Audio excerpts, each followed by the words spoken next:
Societal sexism and patriarchy has leaked into the physics profession very intensely.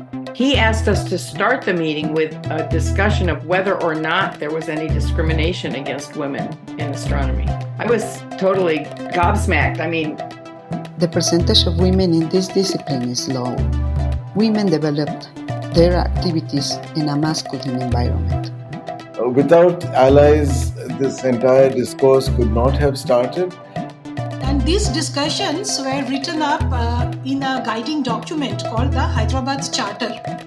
And we hope we can come up with some concrete suggestions for that.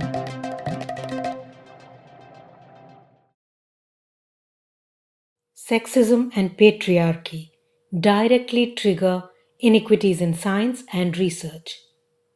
That's perhaps old news.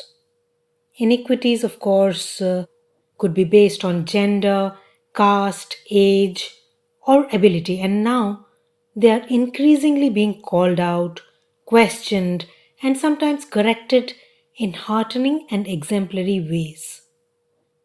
Today, we are talking about a group of women scientists in India who felt the need to call such inequities into question and do something about it and not just push it into a time in future when there will hypothetically be enough women leaders to make change.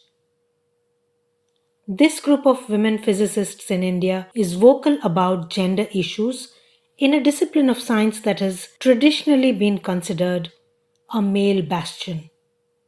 I am your host, Subhra Priyadarshini, and on this episode of the Nature India podcast, we take a look at what triggered the formation of the Gender in Physics Working Group at the Indian Physics Association, and how that is changing the gender discourse in physics in India. And while we are at it, we'll sneak a peek at a big international conference on women in physics happening in July 2023 in India for the first time. But first, let me turn to Prajwal Shastri, past chair of this Gender in Physics Working Group, to give us a little bit of background. What kind of experiences really triggered this movement?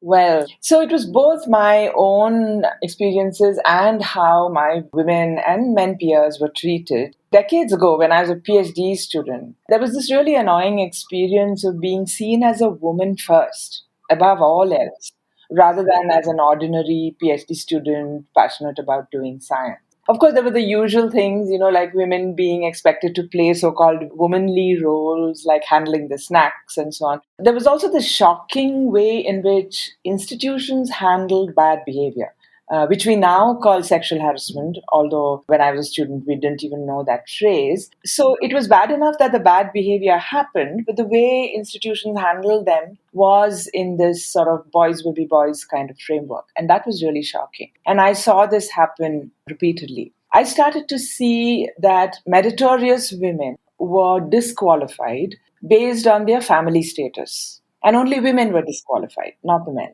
But I personally have known cases where a woman's application was not even considered if the people on the committee somehow found out by some other means that she had a fiancé or significant other in a different city.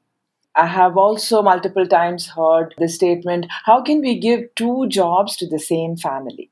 And this was indeed reflected in the landmark study commissioned by the Indian Academy of Sciences and led by sociologist Anita Kurup, where they did a survey and they found a similar result that women with PhDs in science who did not have jobs did not say that it was because of family responsibilities that they were not in the mainstream. They said it was because they didn't get jobs. I have heard and seen scientists, even my own colleagues, encourage young men, who come to us as summer students or interns, to the corresponding young women. They will say that the young women have to work really very hard in order to manage their family and do their physics at the same time.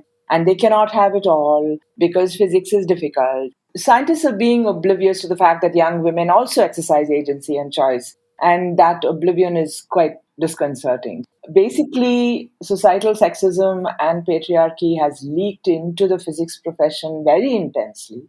And so, obviously, people in leadership positions need to be cognizant of these issues. So the need of the hour is to then educate our leaders of institutions, the gatekeepers, faculty members, indeed everybody, about how patriarchy has played out in our society, and therefore how we are all, regardless of our gender, brought up to accept the sexist thought and sexist action, to quote bell hooks. So we need to look at the evidence, and we've published some of it in our papers. And we need to stop shooting these loose cannonballs, things like things will only change if we start young. Things will only happen if we have women leaders, etc. Because they just become excuses for inaction on what can be changed here and now. And that's how this working group was born.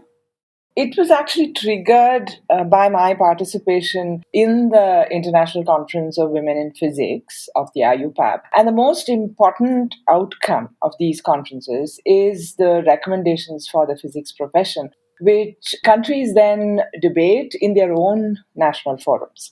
In 2011, I first participated as India's team leader in this series of conferences. And I realized with a bit of a shock that every country had their national forum, but India did not have such a forum. The Indian Physics Association, which was a membership driven professional association, was the right association under which to have such a working group.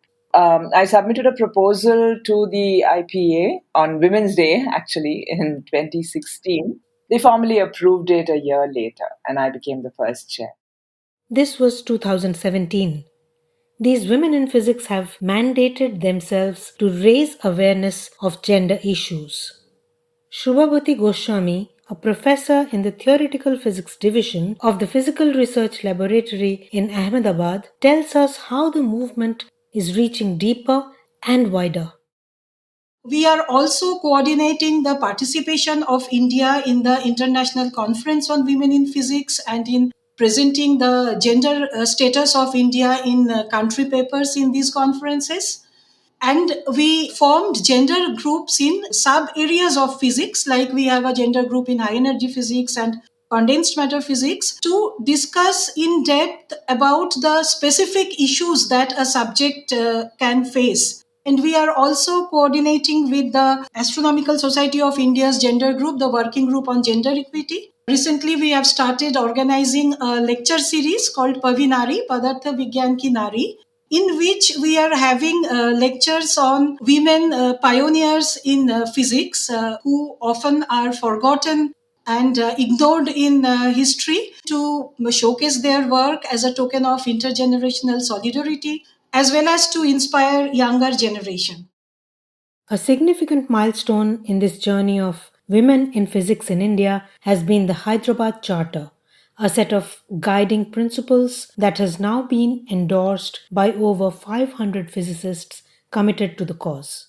In 2019, we organized a conference in Hyderabad University. This was the first conference in India in which physicists and also social scientists, and these discussions were written up in a guiding document called the Hyderabad Charter. So, the Hyderabad Charter is a set of 10 guiding principles for people to keep in mind when they design mitigational interventions, and a set of recommendations for institutions, for the classroom, for conferences, and for national agencies. It was inspired by something called the Baltimore Charter by the American Astronomical Society of India, which came out in 1992. That landmark event happened while I was a postdoc in the US. And it really opened my eyes to how the causes of the gender gap that we see are systemic and structural within our profession. And more importantly, there are too many interventions today which are in the framework of fixing the women. And the charter is clearly and loudly stepping away from that. So, hiring, promotion, leadership positions, all of these need to be based on evaluating the individual's merit alone, without any hidden norms about family status and all of that. And also, mentors need to mentor young people in the same way, regardless of their gender, and encourage them equally. The Baltimore Charter of 1992 inspired the Hyderabad Charter. Director of the Yale Center for Astronomy and Astrophysics, Megan Urey, was one of the authors of the Baltimore Charter Meg is telling us now what she thinks has changed since then or what has remained the same. I remember when we were organizing the Baltimore meeting, one of the people on the organizing committee, so someone who presumably was committed to doing this, he asked us to start the meeting with a discussion of whether or not there was any discrimination against women in astronomy. I was totally gobsmacked. I mean, really? Really? That's what we were talking about? But later I realized, well, if he needed to be persuaded, then that's telling you where you are. You're pretty far back in terms of progress. Anyway, I think worldwide, the discussion of the rights of women has certainly advanced in the last 30 years, but I think we still have a long way to go. It's easier to deal with that if you have a class-based society where you can afford to get help raising your family. Or if you are actually in a liberated society where many men feel it is half their job to help raise children. But if in India that is not the norm, then I think that's a cultural, a societal barrier that has to be overcome in some way. Most of these discussions also point to the importance of male allies in the gender discourse.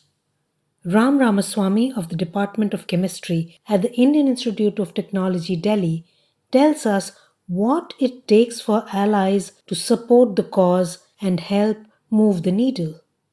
Well, for about 20, 25 odd years now in India, particularly, we've suddenly woken up to the fact that all our organizations are not very diverse and not very inclusive. And the only way in which this could have changed is that those who were already in the system were aware or were made aware of the lacuna. In short, without allies, this entire discourse could not have started. And it was important that there were some people who realized early on that the state of affairs could not continue the way it had been going on for the past so many years. Two of Ram's much acclaimed books, Leelavati's Daughters and Girl's Guide to Life in Science, have actually had a solid impact on these discourses in India. I'm not sure that they've done much more than to sensitize a lot of different people. Actually, Leelavati's Daughters and The Girl's Guide, which I co-edited with Professor Rohini Godbole, who was one of the early champions of this discussion, was an outgrowth of an effort by the Indian Academy of Sciences. And they were just asking a question of, how do we attract more women into science? What was unusual about Leelavati's Daughters, which we did not realize at the time, is that we talked about fairly ordinary people. I mean, they were extraordinary women, but we didn't have to wait for them to get Nobel Prizes before we saw them as role models. But we felt it was important to tell the story from the viewpoint of a woman who was successful without being extraordinarily so. That is to say, we weren't looking for the Marie Curies, but we were just looking for people whom other people could emulate. It is a point that has been made frequently that Indian science is dominated by upper caste, elite. And this is also true of the kind of representation of people there is in Leelavati. There were few people from some areas. There were a lot of people in mathematics, a lot of people in theoretical physics. And, so the representation was skewed. And at some point in time, we said that, look, we want to talk to a young girl who is trying to choose a career.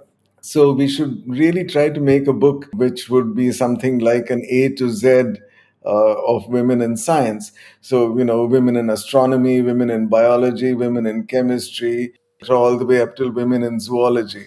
Different regions of the country, different groups, different communities, and so on. And how does all of this fit into the global picture for women, particularly in physics?